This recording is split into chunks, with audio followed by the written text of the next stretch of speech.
మన ప్రభువును ప్రియరక్షకుడైనటువంటి యేసుక్రీస్తు వారి పరిశుద్ధమైన నామములో ఈ యొక్క సువార్త ఛానల్ వీక్షిస్తున్నటువంటి ప్రేక్షకులందరికీ మా యొక్క హృదయపూర్వకమైనటువంటి వందనాలు తెలియపరుచుకుంటున్నాను. ప్రియ దేవుని బిడ్డలారా, మరొకసారి దేవుడు మనకు ఒక అవకాశం కల్పించాడు. ఈ దినము మరి వర్తమానంలోకి వెళదాం. దేవుడి దినాన మనతో ఏ విధంగా మాట్లాడాలని ఆశపడుచున్నారో అట్టి రీతిగా మనము మన యొక్క ఆత్మీయ జీవితాలు కట్టుకుంటూ దేవుని యొక్క సన్నిధిలో ఎదిగే వారముగా ఉందాం. ఈ లోకంలో మనుషుడు తన యొక్క అక్కరల నిమిత్తమై, తన యొక్క స్వలాభం నిమిత్తమై ఏదో సాధించాలని మనుషులు ఎదుట ఇంకా అనేక చోట్ల అనేక తీర్మానాలను చేసుకుంటాడు. ఈ మనుషులు ఎదుట లోకములు చేసే తీర్మానాలు ఈ మానవుడికి ఎంతవరకు మరి నడిపించబడుతుందో తెలియదు. కానీ దేవుని కొరకు గనక నువ్వు ఒక తీర్మానం చేసుకున్నట్టయితే ఆ తీర్మానము దేవుని పట్ల చేసిన తీర్మానము, ఆ తీర్మానంలో గనక నువ్వు నిలబడగలిగినట్లయితే ఆ దేవుడు నిన్ను బహుబలముగా వాడుకుంటూ నడిపిస్తాడు. కనుక ఈ దినాన దేవుని కొరకు తీర్మానం చేసేవాళ్ళు చాలా అరుదుగా ఉన్నారు. లోకం కోసం తీర్మానం చేసుకుంటారు, కానీ దేవుని నిమిత్తమై, దేవుని యొక్క పరిచర్య నిమిత్తమై, దేవుని యొక్క మరి దేవుని కొరకు ఏ తీర్మానం చేసుకోలేని వారికి ఉంటున్నారు. ఇక్కడ బైబిల్లో ఒక వ్యక్తిని మనం చూడగలము. దేవుని కొరకు ఆయన ఎటువంటి తీర్మానం చేసుకున్నాడో ఆ వ్యక్తి పట్ల దేవుని యొక్క తీర్మానం ఏంటి,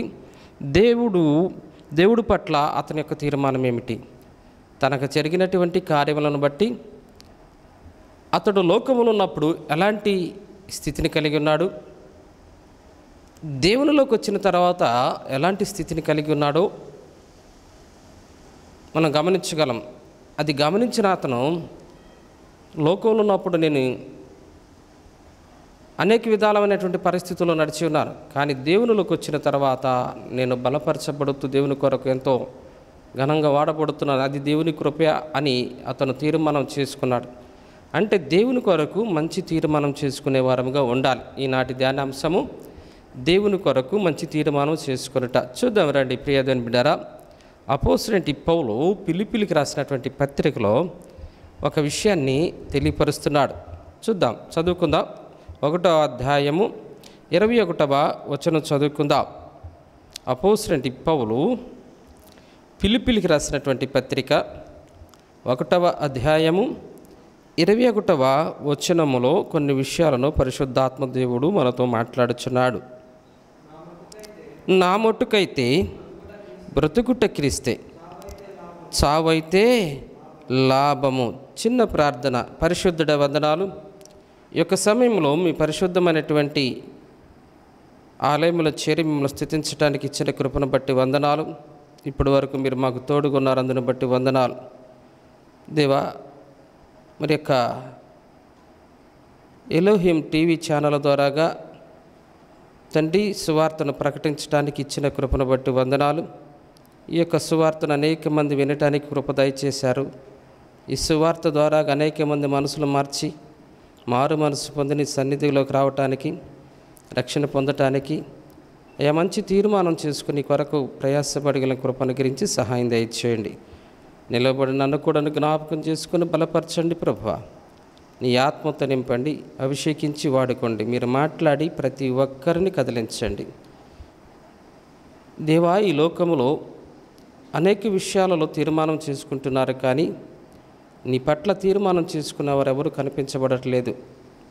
ఈ దినము తీర్మానం చేసుకున్నటువంటి నాయన సేవకుడు గురించి కొన్ని విషయాలు నాయన మాకు బయలుపరచబోతున్నాం, అందుని బట్టి వందనాలు.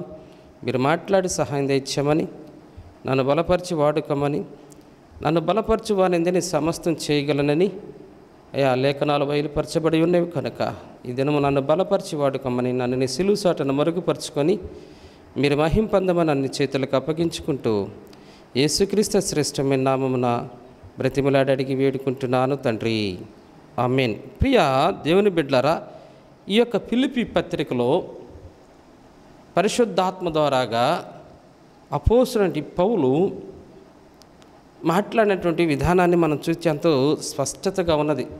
ఆయన చేసుకున్న తీర్మానం, లోకములో బ్రతికున్నప్పుడు ఎలాగున్నాడు, లోకములో ధర్మశాస్త్రాన్ని అనుసరించి నడిచినప్పుడు తన యొక్క తీర్మానం ఏమిటి, అయితే దేవుని పిలుపు ద్వారాగా పట్టబడి దేవుని చేత కట్టబడి ఈ దినము దేవుని కొరకు ఒక మంచి తీర్మానం చేసుకున్నాడు. ఆ తీర్మానాన్ని ఎలాంటి తీర్మానం చేశాడో ఇక్కడ చెప్తున్నాడు. చూడండి, నా మట్టుకైతే బ్రతుకుట క్రీస్తే, చావైతే లాభం. ఎందుకు ఈ మాట పౌలు గారు అనాల్సి వచ్చింది ప్రియాదని బిడ్డరా? ఆ మాటను గనక మనం గమనించినట్లయితే ప్రియాదని బిడ్డరా, 19వ వచనంలో నుంచి కొన్ని విషయాలు కూడా మనం తెలుసుకోవచ్చు. ఈ మాట తెలియాలంటే ఆ ముందు వచనాలు చదువుకుందాం, చూద్దాం.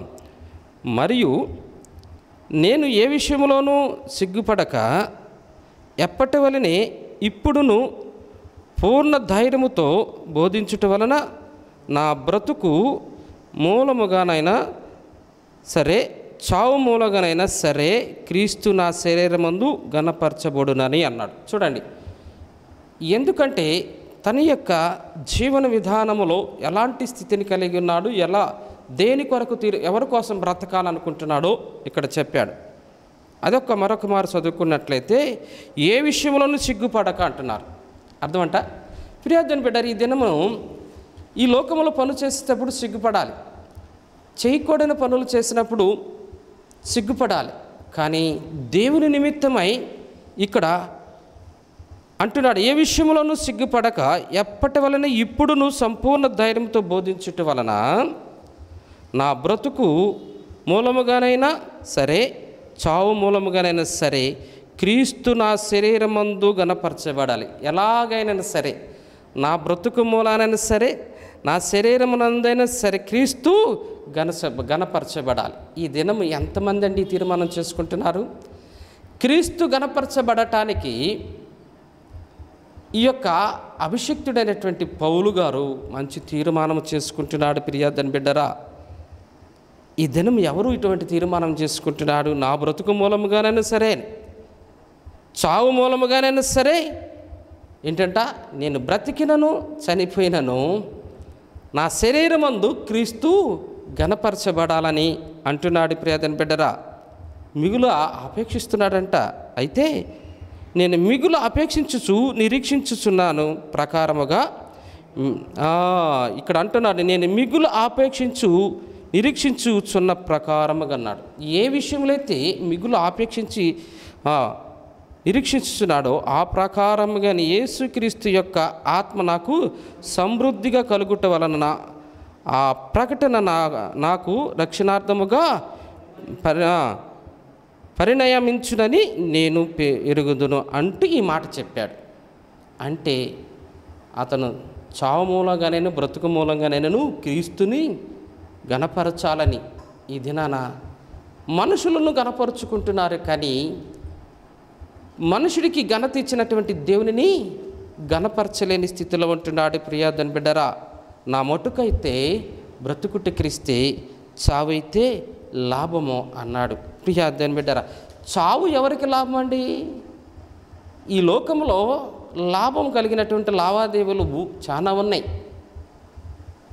అయితే ఇంత ధైర్యంగా ఎందుకు చెప్తున్నాడు చావు లాభమని? అంటే ఎవరికి లాభం అంటే క్రీస్తును గురి తెరిగిన వారికి మాత్రమే చావు లాభం.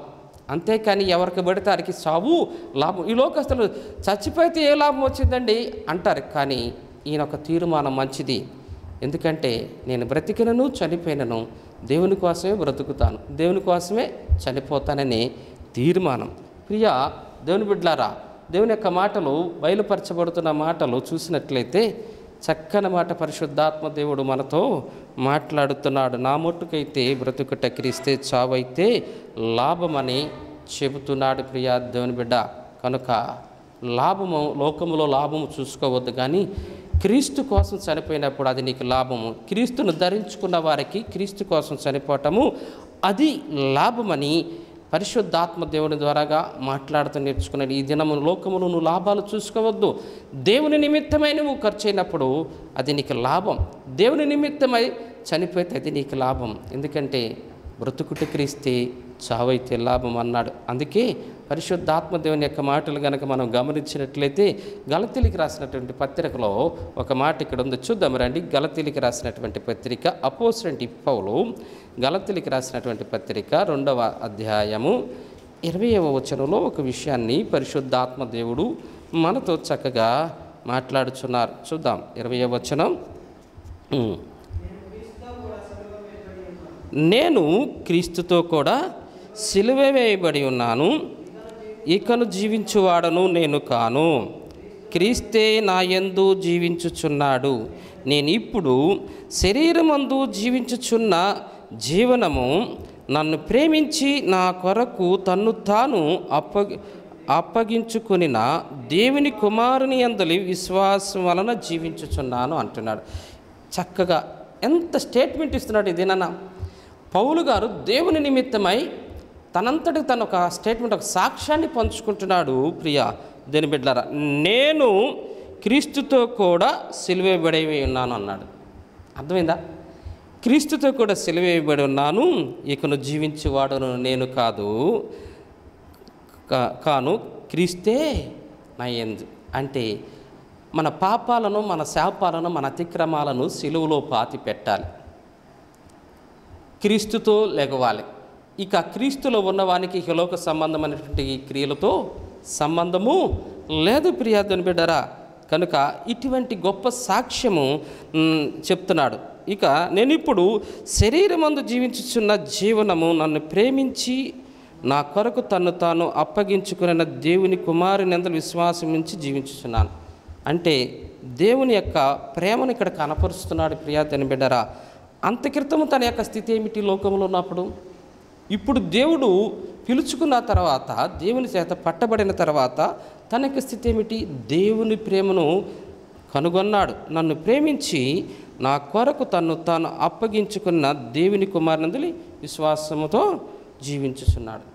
ఇలా దేవుడు ప్రేమస్వరూపి. ఆయన ప్రేమని లోకానికి తీసుకొచ్చాడు, ప్రేమను ప్రకటించాడు, ప్రేమలోనే చనిపోయాడు. నీవు నేను మరణించాల్సిన స్థానంలో మనం మరణించకుండా మన కొరకు ఆయన ప్రేమస్వరూపి అయిన దేవుడు తన కుమారుని లోకానికి పంపించి తను తాను అప్పగించుకున్నాడు. మనకి విమోచన కలిగించిన దేవుని కోసము తీర్మానం చేశాడు. అందుకే ఇక్కడ 19వ వచనంలో చెప్పాడు, చూడండి, నేనైతే దేవుని విషయమై జీవించు నిమిత్తము ధర్మశాస్త్రము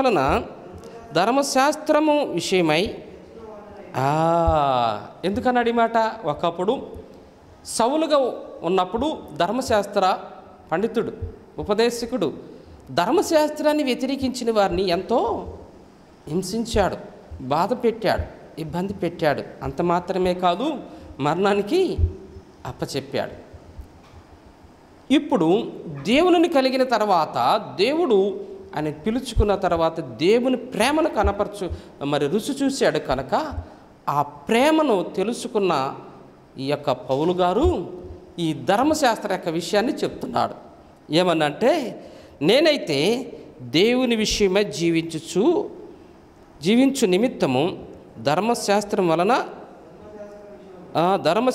విషయమై చచ్చిపోయాడు. ఇప్పుడు ఎక్కడ బ్రతికాడు? దేవునిలో బ్రతుకుతున్నాడు. ప్రియదేని బిడ్డరా, ఎస్, ఇంత క్రితం మన జీవన విధానం ఎట్టుందో, దేవుని గుర్తెరక ముందు మన ఇష్టం వచ్చినట్టు జీవించే, మన ఇష్టం వచ్చిన బ్రతికం. అయితే దేవుని గుర్తెరిగిన తర్వాత నువ్వు దేవునికి ఇష్టడుగా బ్రతకాలి. అది పౌలు గారి యొక్క తీర్మానం.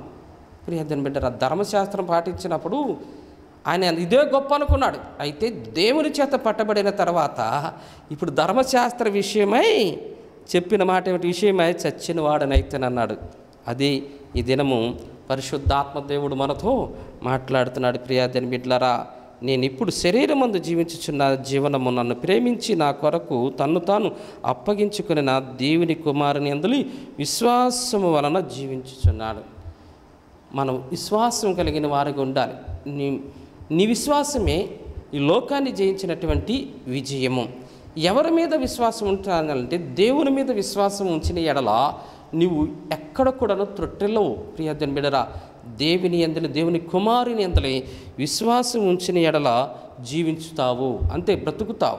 లేదు అంటే లోకానుసారమైన లోకం మీద విశ్వాసం ఉంటే మనకి మనుగడ అనేది లేదు ప్రియదని బిడ్డరా. కనుక ఈ దినము దేవుని కుమారుని యందు విశ్వాసం ఉంచి జీవించిన ఎడల మనము బ్రతుకుదుము అని దేవుని యొక్క మాటలు దినాన మనకు బయలుపరచబడుతున్నాయి. కనుక మనము ఎవరి కోసం మంచి తీర్మానం చేసుకోవాలి. నీ తీర్మానం ఏంటి దినాన? కనుక నీకు జనమునిచ్చి నిన్ను జీవింపచేసి బ్రతికించి నడిపిస్తున్నటువంటి దేవుని కోసం ఒక తీర్మానం చేసుకోగలవా? మీరు ఇప్పటి వరకు ఈ లోకములో నీ ఇష్టానుసారంగా జీవించావు. మనము పౌలు గారి కంటే గొప్పవాళ్ళం అయితే కానే కాదు. అటువంటి గొప్ప మరి లోకములో ఉన్నప్పుడు గొప్పవాడుగా ఉన్నాడు. కానీ దేవుని నుండి అంతకంటే గొప్పతనముగా దేవుని సువార్త ప్రకటించాలి, అనేక మందిని దేవుని వైపు మళ్ళించాలని దేవుని కోసం కంకణం కట్టుకున్నాడు. దేవుని కోసం మంచి తీర్మానం చేసుకున్నాడు. ఆ తీర్మానాన్ని ఈ దినాన ప్రతి ఒక్కరికి తెలియపరుస్తూ ఇలాగుంటున్నాను నేను, కనుక మీరు కూడా ఇలాగ ఉండాలి. పౌలు గారు దేవునికి మాదిరిగా ఉన్నాడు.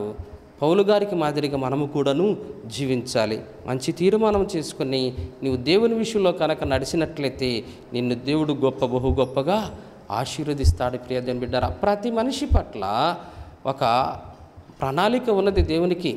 కానీ దేవుని యొక్క ప్రణాళికను మనము గమనించలేని వారుగా, గుర్తించిన వారిగా జీవిస్తున్నాం. దేవుని చిత్తాన్ని గుర్తిరగలేని వారికి ఉంటున్నాం. మన చిత్తాన్ని మనం నెరవేర్చుకుంటూ దేవుని చిత్తాన్ని పక్కన పెట్టేసి మన ఇష్ట బ్రతికి దేవునికి హేయపరమైనటువంటి పరిస్థితులు తీసుకొచ్చాం. మరి ఈ దినం పౌలు గారి యొక్క తీర్మానం, బ్రతుకుట క్రీస్తే చావైతే లాభమని దేవుని యొక్క మాటలు ఈ దినాన మనకు బయలుపరచబడుతున్నాయి. ప్రియా దేవుని బిడ్డ, అందుకే హెబ్రీ పత్రికలో కొన్ని విషయాలను పరిశుద్ధాత్మ దేవుడు తెలియపరుస్తున్నాడు. ఎందుకంటే యేసుక్రీస్తు వారి యొక్క విషయాలన్నిటినీ ఆయన ఈ లోకానికి రావటానికి గల కారణం ఏమిటి, ఎందుకు వచ్చాడు, ఆయన ఎందుకు మరణించాడు, ఈ విషయంలోనే కొన్ని మన పరిస్థితుల వల్ల మనకి తెలియపరుస్తున్నాడు. చూద్దాం రండి. అపోస్తలుడైన పౌలు హెబ్రీయులకు రాసినటువంటి పత్రిక 2వ అధ్యాయము 15వ వచనం చదువుకుందాం. 2వ అధ్యాయము 15వ వచనంలో కొన్ని విషయాలను పరిశుద్ధాత్మ దేవుడు మనతో మాట్లాడుతున్నాడు. చదువుకుందాం. 15వ వచనం.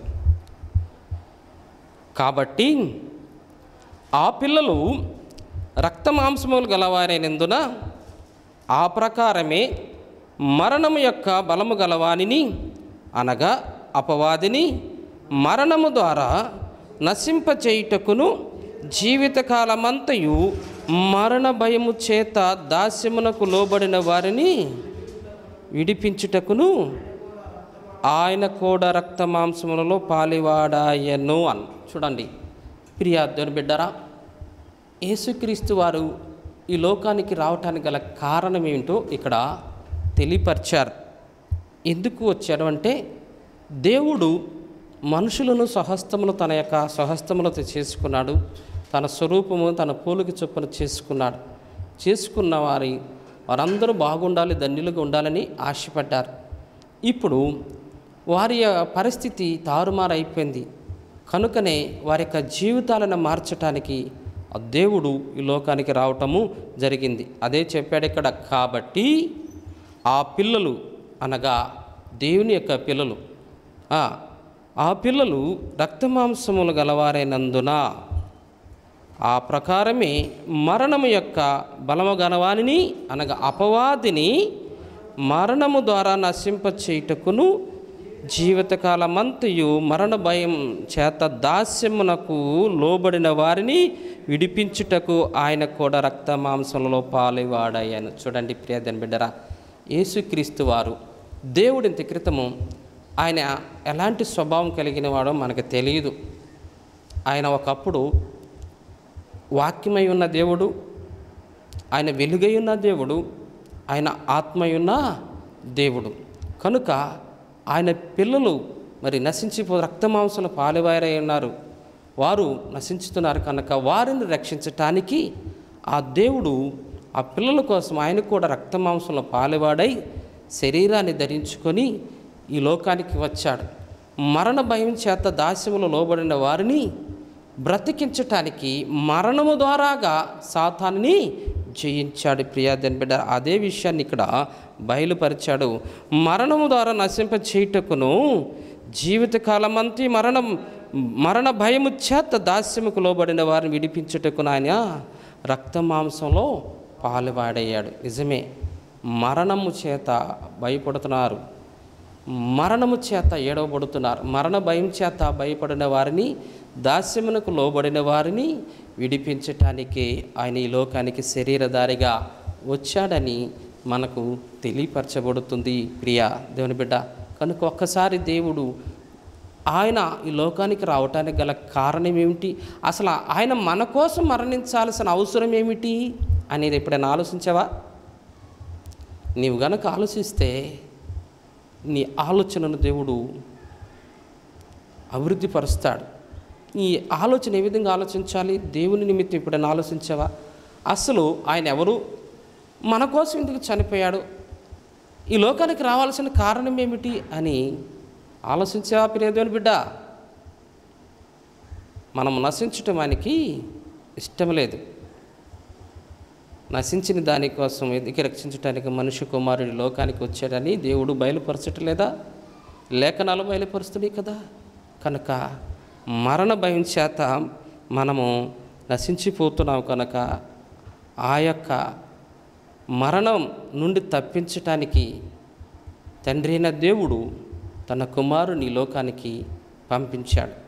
ఇది గనక నువ్వు జ్ఞాపకం చేసుకున్నట్లయితే నీవు ఖచ్చితంగా పశ్చాత్తాపతుడులు అవుతావు. ఈ దినమే మంచి తీర్మానం చేసుకుంటావు. దేవుని కొరకు నేను ఈ దినము నుంచి ఒక మంచి తీర్మానం చేసుకొని నా కొరకు మరణించిన దేవుని కొరకు నేను కూడాను ఆయన పని చేయటానికి సిద్ధహస్తుడిగా ఉంటానని మంచి తీర్మానం పౌలు గారులాగా చేసుకుంటావు. కనుక నీ తీర్మానం ఏంటి? ఈ దినమే ఒకసారి ఆలోచించు. పౌలు గారు మంచి తీర్మానం చేసుకున్నాడు. బ్రతుకుట క్రీస్తే, చావైతే లాభం అన్నాడు. మరి ప్రియ దాని బిడ్డలారా, గలతీ 2:20 చెప్పాడు. ఆయన ఆ వాక్య ప్రకారముగా మనము కూడాను ఈ దినము ఒక తీర్మానం చేసుకుందాం. నువ్వు ఎవరైనా కావచ్చు, ఎక్కడైనా ఉండొచ్చు, ఈ వర్తమానాన్ని వీక్షించుండవచ్చు, కానీ ఒక్కసారి జ్ఞాపకం చేసుకో, ఆ దేవుడు మన కొరకు కల్వరిగిరిలో శిలువయాగమయ్యాడు కదా. ఆ విషయాన్ని ఎప్పుడైనా జ్ఞాపకం చేసుకున్నావా? ఎప్పటికప్పుడు నిన్ను గురించి నీవే ఆలోచిస్తున్నావు, నీ కుటుంబం గురించి నువ్వు ఆలోచిస్తున్నావు, నీ బిడ్డల గురించి ఆలోచిస్తున్నావు. కానీ దేవుని నిమిత్తమై ఈ జీవితాన్ని ఇచ్చినటువంటి, ఈ బ్రతుకునిచ్చినటువంటి, జన్మనిచ్చిన దేవుని కొరకు ఎప్పుడైనా ఆలోచించావా? ఎప్పుడైనా తీర్మానం చేసుకున్నావా? పౌలు గారు చేసుకున్నాడు. యేసుక్రీస్తు వారు తండ్రికి మాదిరిగా ఉన్నారు. యేసుక్రీస్తు వారికి మాదిరిగా పౌలు గారు ఉన్నారు. పౌలు గారికి మాదిరిగా మనం ఉండాలని ఆశపడుతున్నాడు. కనుక ఈ దినము మంచి తీర్మానం చేసుకుందాం. దేవుని నిమిత్తమై మంచి తీర్మానము చేసుకొని దేవుని కొరకు ప్రయాసపడేవారు ఉండాలి. ప్రియ దేవుని బిడ్డ, ఆలోచించు. పౌలు గారు ఇంకొక మాట కూడా అన్నాడు. ఏమన్నారంటే, ఆయన దేవుని కొరకు నేను ఈ లోకంలో ఏం చేయాలి అని తీర్మానం చేసుకొని ఆత్మల సంపాదన కోసమై తన్ను తాను వేయిపరుచుకున్నాడట. తనకున్నది వేయిపరిచాడంట. నిజమే, కనీసము నీ ధనము ఆయనకు అక్కర్లేదు, కానీ నీవు దేవుని కొరకు ఒక తీర్మానం చేసుకొని ప్రయాసపడగలవా? ఆయన నీ కొరకు నిన్ను బ్రతికించడానికి ప్రయాసపడ్డాడే. ఆయన శిలువ మరణం పొందాడే, మనల్ని బ్రతికించాడు కదా. కనుక ఈ దినము ఒక మంచి తీర్మానం చేసుకొని దేవుని కొరకు ప్రయాసపడదాం, దేవునిలో ఎదుగుదాం, దేవుని కొరకు కొంతమందిని దేవునిలో నడిపిద్దాం. అందరము దేవుని రాజ్యానికి వారసులు అగుదాం. అట్టి కృప దేవుడు మనకు అనుగ్రహించునుగాక. ఆమేన్. ప్రార్థన చేసుకుందాం. తలలు వంచినట్లయితే ప్రార్థన చేసుకుందాం. తలలు వంచి కనులు మూసుకోండి. నువ్వు ఎక్కడ ఉన్నా సరే, నువ్వు ఎవరైనా సరే, ఈ వర్తమానాన్ని వీక్షిస్తున్నా నువ్వు ఎక్కడున్నా సరే, ఈ దినం నీ హృదయాన్ని మరి కుదుటపరుచుకొని నీ హృదయంలో ఉన్నటువంటి బాధ పోవాలి అంటే దేవుని కోసము ఒక తీర్మానం చేసుకో. దేవుని కొరకు ఒక మంచి నిర్ణయం తీసుకునే దినాన పౌలు మంచి తీర్మానం చేసుకున్నాడు. బ్రతుకుట క్రీస్తే, చావైతే లాభం అన్నాడు. ఈ దినము నీ తీర్మానం ఏంటో తీసుకొని దేవుని కొరకు ప్రయాసపడు. పరిశుద్ధుడ జీవాధిపతి, వందనాలైన స్తుతులు స్తోత్రాలు రాజా. ఈ యొక్క సమయంలో ఈ యొక్క పరిశుద్ధమైనటువంటి పాదములందుకు వచ్చాం. ఈ దినము దేవా, ఈ యొక్క వర్తమానము ద్వారాగా మీరు అనేక మందిని కదిలించారని విశ్వసిస్తున్నాను. ఎందరైతే ఈ యొక్క వర్తమానాన్ని వీక్షిస్తున్నారు, వింటున్నారు, వారందరూ హృదయాలు కదిలించబడాలి. దేవా, ఇప్పటి వరకు తీర్మానం చేసుకోకుండా ఎంతమంది అయితే ఉన్నారో ప్రభువా, వారు ఈ దినము మంచి తీర్మానము చేసుకొని నీ కొరకు ప్రయాసపడగలిగినటువంటి కృపను ప్రతి ఒక్కరికి అనుగ్రహించి సహాయం దయచేయండి. అనేక మంది ఈ లోకములో మనుషులు ఎదుట అనేక చోట్ల లోకములో నాయన తీర్మానాలు చేసుకుంటూ అయ్యా నిన్ను వెనుక పెట్టారు. ఈ దినము వారి యొక్క మనోనేత్రాలు తెరిచి నిన్ను ముందుంచుకొని నీ కొరకు నాయన ప్రయాసపడగలిగినటువంటి కృప అనుగ్రహించి నీ కొరకు మంచి తీర్మానం చేసుకునే భాగ్యం అనుగ్రహించి సహాయం దయచేయమని, సమస్తమునైనా నీ కొరకు చేయగలిగినటువంటి కృప అనుగ్రహించి ప్రతి ఒక్కరునైనా సమర్పించుకునే జీవితాన్ని కలిగిన వారుగా ఉండటానికి తీర్మానం చేసుకునే భాగ్యం అనుగ్రహించమని చేతులకు అప్పగించుకుంటూ యేసు పరిశుద్ధ నామమున బ్రతిమలాడి అడిగి వేడుకుంటున్నాను తండ్రి, ఆమేన్. మన తండ్రి అయిన దేవుని ప్రేమ, కుమారుడైనటువంటి యేసుక్రీస్తు వారి యొక్క కృప, పరిశుద్ధాత్మ యొక్క అన్యోన్య సహవాసము కూడిన మనందరికీ పరిశుద్ధాత్మ దేవుడు తోడే మేలులతో నడిపించును గాక. ఆమేన్, ఆమేన్. అందరికీ వందనాలు.